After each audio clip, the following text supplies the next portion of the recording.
ദശകം 2 ഭഗവത് സ്വരൂപ മാധുര്യവും ഭക്തിമഹത്വവും. ശ്ലോകം 6. ഏവം ഭൂതമനോജ്ഞതാ നവസുധാ നിഷ്യന്ത സന്തോഹനം ത്വദ്രൂപം പരചിദ്രസായനമയം ചേതോഹരം ശൃണ്വതാം. സദ്യ പ്രേരയത്തെ മതിം മദയത്തെ രോമാഞ്ചയത്യംഗകം വ്യാസിഞ്ചത്യഭിഷീതബാഷ്പവിസരൈ ആനന്ദമൂർച്ഛോദ്ഭവൈ. അപ്പം നമുക്കതിൻ്റെ അർത്ഥം ഒന്ന് നോക്കാം. ഇപ്രകാരമുള്ള സൗഭാഗ്യമാകുന്ന അമൃതദ്രവം പൊഴിക്കുന്നവനും പരബ്രഹ്മാനന്ദവും മനോഹരവുമായ നിന്തിരുവഴിയുടെ രൂപം അവിടുത്തെ കഥകൾ കേൾക്കുന്നവരുടെ മനസ്സിൻ്റെ രോമാഞ്ചമണിയിക്കുകയും അല്ലെങ്കിൽ മനസ്സിനെ രോമാഞ്ചം അണിയിക്കുകയും അതിലേക്ക് തന്നെ ആകർഷിക്കുകയും ആനന്ദമൂർച്ഛം കൊണ്ടുണ്ടാകുന്ന തണുത്ത കണ്ണുനീർ തുള്ളികളിൽ ആറാടിക്കുകയും ചെയ്യുന്നു. ഇതാണ് നാരായണ ഭട്ടതിരിപ്പാട് പറഞ്ഞിരിക്കുന്നത്. ശ്ലോകം 7. ഏവം ഭൂതതയാ ഹി ഭക്ത്യഭിഹിതോ യോഗസ്സ യോഗദ്വയാത് കർമ്മജ്ഞാനമയാത് പുരുഷോത്തമതരു യോഗീശ്വരൈർഗീയതേ. സൗന്ദര്യഹാരസാത്മകേ ത്വയി ഖലു പ്രേമപ്രഹർഷാത്മികാ ഭക്തിർനിസ്രമമേവ വിശ്വപുരുഷൈഃ ലഭ്യാ രമാവല്ലഭ.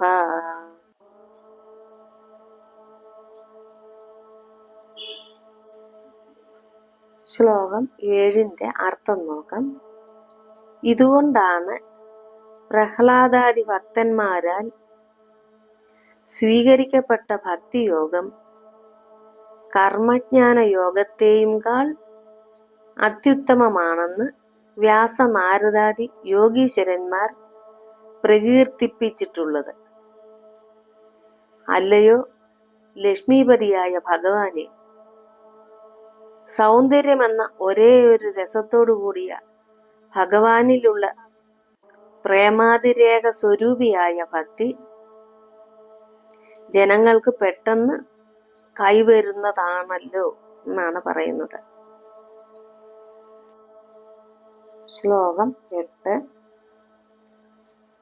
നിഷ്കാമം നിയത സ്വധർമ്മചരണം യത്കർമ്മയോഗാപിതം തദ്ദൂരേത്യഫലം യഥോപനിഷത് ജ്ഞാനോപലഭ്യം പുനഃ. തത്തുവ്യക്തതയാ സുദർഗമതരം ചിത്തസ്യ തസ്മാത് വിഭോ ത്വത്പ്രേമാത്മക ഭക്തിരേവ സതതം സ്വാദീയസി ശ്രേയസി. ശ്ലോകം 8 അർത്ഥം നോക്കാം.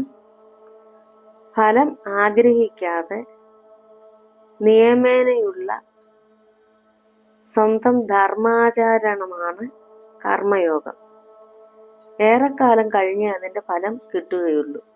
പിന്നെ ഉപനിഷത്തുകളിൽ നിന്നുള്ള ബ്രഹ്മജ്ഞാനം തരുന്ന മോക്ഷം ഇന്ദ്രിയങ്ങൾക്കു ഗ്രഹിക്കാനാകാത്തതിനാൽ മനസ്സിന് അപ്രാപ്യമാകുന്നു. അതുകൊണ്ട് ഭഗവാനെ, അങ്ങയോടുള്ള പ്രേമാത്മക ഭക്തി തന്നെയാണ് എല്ലായ്പ്പോഴും ആസ്വാദ്യവും ശ്രേയസ്കരവുമായിട്ടുള്ളത്.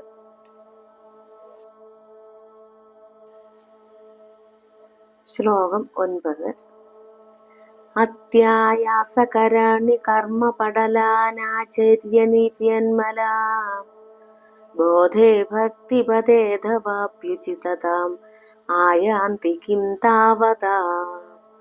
ക്ലിഷ്ട്വാ തർക്കപദേ പരം തവ വപുഃ ബ്രഹ്മാഖ്യമന്യേ പുനഃ ചിത്താർദ്രത്വമൃതേ വിചിന്ത്യ ബഹുഭിഃ സിദ്ധ്യന്തി ജന്മാന്തരൈഃ. 9ാമത്തെ ശ്ലോകത്തിന്റെ അർത്ഥം നോക്കാം. വളരെ ക്ലേശിച്ചു കർമാനുഷ്ഠാനം നടത്തി മനഃശുദ്ധി വരുത്തുന്നവർ ജ്ഞാനയോഗത്തിനോ ഭക്തിയോഗത്തിനോ യോജിച്ചവരായി തീരുന്നു. ഇതുകൊണ്ട് എന്തു പ്രയോജനം?